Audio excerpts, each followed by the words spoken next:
আসসালামু আলাইকুম সবাইকে আরও একবার শুভেচ্ছা। আমরা আজকে অত্যন্ত পরিচিত এবং অত্যন্ত গুরুত্বপূর্ণ একটা বিষয় নিয়ে কথা বলবো। সেটা হলো মেজারিং টেপ কিভাবে ব্যবহার করতে হয় এবং এর কিভাবে পার্ট করতে হয়, অর্থাৎ মেজারিং টেপ থেকে কিভাবে আপনি পার্ট নেবেন এবং মেজারিং টেপ বা স্টিল টেপের ভিতরে কী কী ধরনের পার্ট থাকে, কোন পার্টটা কিভাবে নিতে হয়, তো সেই সম্পর্কিত আমরা আলোচনা করব। তো শুরুতেই আমরা মেজারিং টেপের উপরে যেই লেখাটা থাকে সেটা সম্পর্কে জেনে নিই। তো এখানে দেখতে পাচ্ছেন আমরা 3 মিটার দৈর্ঘ্যের একটা মেজারিং টেপ নিয়ে নিয়েছি। এখানে দেখতে পাচ্ছেন 3.0 এম লেখা আছে এবং ঠিক তার উপরে 16 লেখা আছে। তো এখানে 3 মিটার দ্বারা টোটাল যে টেপটা, স্টিল টেপটা আছে, আমাদের এই স্টিল টেপটা টোটাল 3 মিটার পর্যন্ত লম্বা আছে, সেই জিনিসটা বোঝানো হয়েছে। দেখে নিচ্ছি আমরা যে আসলে সেটা 3 মিটার আছে কিনা। টোটাল টেপটাকে যদি আমরা ওপেন করি, দেখতে পাচ্ছেন এটা এই যে 3 মিটার পর্যন্ত আছে। আর হইল গিয়া এর সাথে সাথে উপরে যে আরেকটা লেখা আছে 16 মিলিমিটার। এই 16 মিলিমিটার আসলে এই মেজারিং টেপের এই অংশটা কতটুকু ওয়াইড আছে সেই জিনিসটাকে বোঝায়। অর্থাৎ এই অংশটুকু 16 মিলিমিটার প্রস্থের আছে, সেই জিনিসটা আসলে ওখানে 16 মিলিমিটার দ্বারা এই জিনিসটা বোঝানো হয়েছে। তো এরপরেই আসি আমরা মেজারিং টেপের সামনে যেই হুকটা থাকে, এই হুকটার আসলে কাজ কী। তো মেজারিং টেপে যে হুকটা থাকে, সেই হুকটাকে আসলে আপনি যখন কোনো জায়গার মেজারমেন্ট নেবেন, তো সেক্ষেত্রে সেই জায়গাটাকে ধরে একুরেট মেজারমেন্ট নেওয়ার জন্য এই হুকটা ব্যবহার করা হয়ে থাকে। তো এই হুকটা যদিও অত্যন্ত সাধারণ একটা জিনিস, কিন্তু এর ভিতরে অসাধারণ একটা বিষয় লুকিয়ে আছে। সেটা হলো গিয়ে, আপনারা একটু লক্ষ্য করলে দেখতে পাবেন এই যে এই হুকটা থাকে, এটা কিন্তু একটু ফ্লেক্সিবল হয়। হয়তো আপনি কখনো ভেবে দেখেন নাই যে এই ফ্লেক্সিবিলিটিটা আসলে কেন থাকে বা কেন এতটুকু পরিমাণ ফ্লেক্সিবল রাখা হয়। এই যে দেখতে পাচ্ছেন যেখানে টান দিলে একটু বাড়তেছে এবং চেপে ধরলে একটু কমতেছে। তো এই আসলে বাড়া এবং কমার কারণ হলো যে যখন আপনি কোনো জিনিসের এভাবে যখন কোনো মেজারমেন্ট নেবেন, তখন আপনার মেজারমেন্ট নিতে গেলে তখন আপনার একুরেট মেজারমেন্ট পাওয়ার জন্য আপনি তখন কিন্তু আপনার এই যে হুকের যে থিকনেসটা আছে, সেই হুকের থিকনেসটা আপনার মেজারমেন্টের বাইরে পড়ে যাচ্ছে। অর্থাৎ আপনি হুকের থিকনেসটাকে আপনি আপনার মেজারমেন্টের ভিতরে পাচ্ছেন না। তো এই যখন আপনি কোনো জিনিসকে এভাবে মেজারমেন্ট করতে যাবেন, তখন সেই মেজারমেন্টের জন্য হুকের মেজারমেন্টটা যেহেতু পাচ্ছেন না, এই জন্য এখানে এতটুকু ফ্লেক্সিবিলিটি রাখা হয় যাতে আপনি একুরেট মেজারমেন্টটা পেতে পারেন। আবার যখন কোনো ওয়ালের সাথে বা কোনো কিছুর সাথে এভাবে আপনি ঠেকিয়ে মেজারমেন্ট করতে যাবেন, তখন কিন্তু আপনি এই হুকের থিকনেসটা আপনার মেজারমেন্টের ভিতরে চলে আসতেছে। এই জন্য আপনি যখন বাইরের মেজারমেন্ট করবেন, তখন আপনার এই যে এখানে একটু ফাঁকা দেখতে পাচ্ছেন, এই যে একটু আপ ডাউন হয়, এই আপ ডাউনটা আসলে এই জন্য হয়ে থাকে ভিতরের মেজারমেন্ট এবং বাইরের মেজারমেন্ট কন্ট্রোল করার জন্য। তো যাই হোক, আমাদের স্টিল টেপ বা অন্য যে কোনো মেজারিং টেপে সাধারণত 2 ধরনের মেজারমেন্ট উল্লেখ করা থাকে। একটা হলো ফিট এবং ইঞ্চিতে, এবং আরেকটা হলো সেন্টিমিটার, মিলিমিটার, মিটার এককে। তো আমরা প্রথমেই আসলে ফুটের মেজারমেন্টটা নিয়ে যদি কথা বলি, তো আপনারা দেখতে পাচ্ছেন এখানে এই যে 1, 2, 3, 4, 5, 6, এগুলো হলো আসলে ইঞ্চি বোঝানো হয়ে থাকে এগুলো দ্বারা। এবং এখানে 11-র পরে কিন্তু আপনার 12 লেখা নাই, এখানে 1F লেখা আছে। তার মানে হলো গিয়ে আমরা সচরাচর জানি যে 12 ইঞ্চিতে 1 ফিট হয়ে থাকে। তো এখানে 1F দ্বারা 1 ফিট বোঝানো হয়েছে। এরকম যদি আপনি সামনের দিকে যান, 23-এর পরে গিয়ে দেখবেন 2F মানে 2 ফিট বোঝানো হয়েছে। তো আসলে এটা খুব সিম্পল ব্যাপার যে ফিট এবং ইঞ্চি এই জিনিসটা আমরা অনায়াসেই বুঝে থাকি। কিন্তু আমাদের কনফিউশন যেই জায়গাটায় লেগে থাকে সেটা হলো গিয়ে, সাপোজ এখানটায় যদি দেখি 7 এবং 8, এই 1 ইঞ্চির মাঝখানে অনেকগুলো ছোট ছোট দাগ কাটা আছে। এই ছোট দাগ কাটা জিনিসগুলো আসলে কি?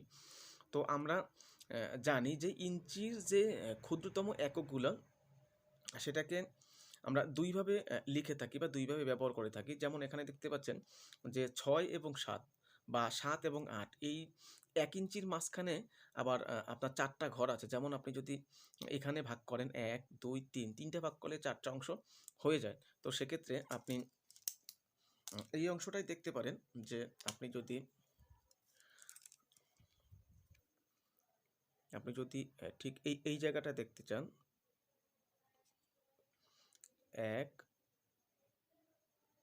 2, 3, তাহলে আপনার 1/2, 3, 4, অর্থাৎ এই ঘরটাকে, প্রথম যে ঘরটা এখানে আছেন, এটাকে বলা হয় যে 8.25 ইঞ্চি, এই জায়গাটায় 8.5 ইঞ্চি, এইখানটায় আসবে 9.25 ইঞ্চি, এবং পরেরটা হলো 9 ইঞ্চি, অর্থাৎ 8-এর পরে 1/4, 8-এর পরে 1/2, 8-এর পরে 3/4, এবং পরেরটা হলো 9 ইঞ্চি। আবার যদি আমরা ভালো করে লক্ষ্য করি যে 7 এবং 8 ধরি, যে এই যে 7 থেকে 8 পর্যন্ত আমাদের যে মোট 1 ইঞ্চি দূরত্ব আছেন, এটার ভিতরে আবার দেখতে পাচ্ছেন যে এখানে একটা দাগ কাটা আছে, এই একটা দাগ কাটা আছে, এই একটা দাগ, এই একটা দাগ, এই একটা দাগ, এই একটা দাগ, এবং ফাইনালি এখানে আর একটা দাগ এবং 8, অর্থাৎ এখানে 7 থেকে 8 ইঞ্চির মাঝখানে আমার টোটাল 8টা দাগ আছে, অর্থাৎ প্রত্যেকটা এরকম আমার 6 থেকে 8 ইঞ্চির মাঝখানে এরকম 8টা দাগ আছে। তো এই দাগগুলোকে সুত কিংবা সুতা বলা হয়ে থাকে। তো এখানে আপনি দেখতে পাচ্ছেন, যেমন যদি 6 থেকে 7-এর ভিতরে যাই, এরকম ঠিকই এখানে 16টা ঘর করা হয়ে আছে। তো সাধারণত 8 সুত বা 8 সুতায় 1 ইঞ্চি হয়ে থাকে। তো সাপোজ আপনাকে যদি কেউ বলে যে 6 ইঞ্চি 2 সুতা, সেক্ষেত্রে আপনি কিভাবে বের করবেন? প্রথমে আপনাকে 6 ইঞ্চি যেতে হবে, 6 ইঞ্চি যাওয়ার পরে এখানে 1 সুতা, এই হলো 2 সুতা, তার মানে আপনার কাঙ্ক্ষিত মেজারমেন্টটি হলো এইটি, 6 ইঞ্চি 2 সুতা। তো যেই 8টা সুতা বা টোটাল 1 ইঞ্চি থেকে আর 1 ইঞ্চির মাঝখানে কোনো কোনো টেপে 8টা মার্কিং করা থাকে, কোনো কোনো টেপে 16টা করে মার্কিং করা থাকে। তো এখানে আমরা যেই টেপটা নিয়ে কথা বলতেছি, এখানে দেখতে পাচ্ছেন যে এখানে 16টা করে মার্কিং করা আছে, অর্থাৎ 1, 2, 3, 4, 5, 6, 7, 8, 9, 10, 11, 12, 13, 14, 15, 16, অর্থাৎ হাফ সুতা পর্যন্ত এখানে মার্কিং করা আছে। তো সেক্ষেত্রে যদি আমি এই ঘরটাকে মার্কিং করি, তো এই ক্ষেত্রে এই ঘরের পাটটা আসবে কত? পাট আসবে ঘরের 5 ইঞ্চি 1 সুতা 2 সুতা। যদি আপনাকে বলা হয় যে 5 ইঞ্চি 2.5 সুতা, সেক্ষেত্রে 1 সুতা 2 সুতা এবং পরের আধা সুতা আপনি 2.5 সুতায় সেখানে চলে যাবেন। তো এক্ষেত্রে যদি 2 ইঞ্চির মাঝখানে 16টা ঘর দেওয়া থাকে, তাহলে আপনাকে ধরে নিতে হবে প্রতি ঘরের জন্য আপনাকে হাফ সুতা বা আধা সুতা করে ধরা আছে। তাহলে 2 ইঞ্চি 2টা ঘরকে আপনি 1 সুতা হিসাবে হিসাব করে নেবেন। তো আসলে তো ইঞ্চি বা ফুট পদ্ধতির উপরে যে মেজারমেন্টটা থাকে, এখানে মূল কথা হলো গিয়ে আপনার এখানে উপরের লাইনে ইঞ্চি মার্কিং করা থাকে, এবং 12 ইঞ্চি পর পর 1 ফিট এভাবে আপনাকে মার্কিং করা থাকবে। এবং ইঞ্চির ক্ষুদ্রতম এককগুলো হলো যে ইঞ্চি 8 সুত বা 8 সুতা 1 ইঞ্চি হয়ে থাকে। তো এই ইঞ্চির প্রতি 1 ইঞ্চি ঘরের ভিতরে 16টা করে দাগ কাটা থাকে, এক একটা দাগকে আপনি হাফ সুতা বা আধা সুতা করে ধরতে পারেন। তো সেই অনুযায়ী আপনি ওই দাগগুলোকে হিসাব করে আপনি আপনার সুতো হিসাবটা আপনি মার্কিং করতে পারবেন বা সুতোর হিসাবটা বের করতে পারবেন। তো এরপরে আসি টেপের নিচের অংশে। তো টেপের নিচের অংশে মিটার, সেন্টিমিটার এবং মিলিমিটার এককে দাগ কাটা থাকে। তো এখানে দেখতে পাচ্ছেন 1, 2, 3, 4, 5, 6 এরকম পর্যায়ক্রমে মার্কিং করা আছে। তো সাধারণত টেপে এই মার্কিংগুলো সেন্টিমিটারে করা থাকে। আপনি কিভাবে বুঝবেন? এই যে শুরুতেই দেখতে পাচ্ছেন যে মার্কিংগুলো করা আছে, সেখানে মাঝখানে সিএম লেখা আছে, সিএম দ্বারা এখানে সেন্টিমিটার বোঝানো হয়েছে। উপরে দেখতে পাচ্ছেন এই মার্কিংগুলোর ভিতরে INCS ইঞ্চ লেখা আছে, এবং এখানে 3 মিটার লেখা আছে, অর্থাৎ এই টেপটা যে টোটাল 3 মিটার লম্বা, সেটাও এখানে আইডেন্টিফাই করা আছে। তো এখানে নিচের লাইনে যেই দাগগুলো দেওয়া আছে, এটা হলো আপনার সেন্টিমিটারে লেখা। তো আমরা জানি 1 সেন্টিমিটার সমান 10 মিলিমিটার। তার মানে আপনি এই যে নিচে সেন্টিমিটারের ঘরগুলোর ভিতরে আবার ছোট ছোট দাগ কাটা আছে, যেমন 5 থেকে 6 পর্যন্ত যে ঘরটা দেখানো আছে, এর ভিতরে আরও ছোট ছোট 10টা দাগ দেওয়া আছে, অর্থাৎ আমার এই নিচের দাগগুলো হলো মিলিমিটারের দাগ। তো নিচের দাগগুলো মিলিমিটার এবং উপরের দাগগুলো হলো সেন্টিমিটার। তো যখনই আপনি কোনো মেজারমেন্ট খুঁজতে যাবেন, তো তাহলে যদি আপনার মিলিমিটারে উল্লেখ করা থাকে, তাহলে আপনার এখানে এই উল্লেখিত ঘরগুলোকে 10 দিয়ে গুণ করতে হবে। তো সেটা কিভাবে গুণ করবেন? যেমন আপনাকে একটা মেজারমেন্ট বলা হলো 150 মিলিমিটার। তো সেক্ষেত্রে আপনি জানেন যে প্রত্যেকটা ঘর সমান আপনার 10 মিলিমিটার। তাহলে 100 খুঁজতে হলে প্রথমে আপনাকে 10-এ যেতে হবে। 10কে আপনি 10 দিয়ে গুণ করলে সেটা 100 হয়ে যাবে। তাহলে 100 পাওয়ার পরে আপনাকে আরও সামনে 50 যেতে হবে। তো 50 পাওয়ার জন্য আপনাকে এই যে 5-এ গিয়ে আপনি থামবেন।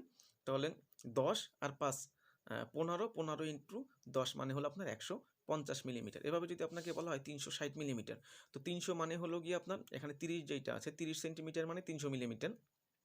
তো 60 পেতে হলে আপনাকে আরও 6 ঘর সামনে যেতে হবে। আপনি 6 ঘর সামনে চলে আসবেন। তো আপনি পেয়ে গেলেন 360 মিলিমিটার।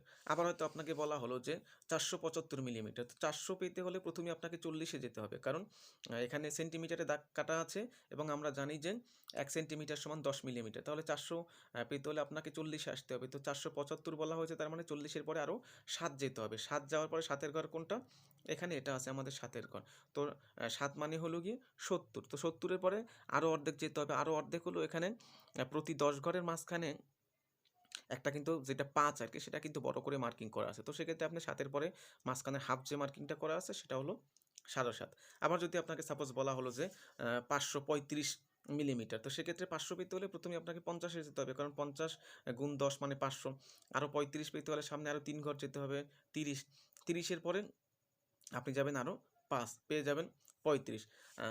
তো এরকম করে আপনাকে এই যে 35-এর পরে যদি বলা হয় 36, তো সেক্ষেত্রে 36, 37, 38, 39 আপনার যা দরকার। অর্থাৎ মূল কথা হলো গিয়ে যে আপনাকে এখানে মার্কিং করা থাকবে সেন্টিমিটারে, তো সেই সেন্টিমিটারকে আপনার মিলিমিটারে কনভার্ট করে নিতে হবে। আমরা জানি যে 1 সেন্টিমিটার সমান 10 মিলিমিটার। তো এভাবে যখন আপনার 1 মিটার প্রয়োজন, সেক্ষেত্রে 1 মিটার মানে হলো গিয়ে 1000 সেন্টিমিটারে 1 মিটার। তো 1000 সেন্টিমিটার মানে আপনার এখানে 100-তে পৌঁছাতে হবে।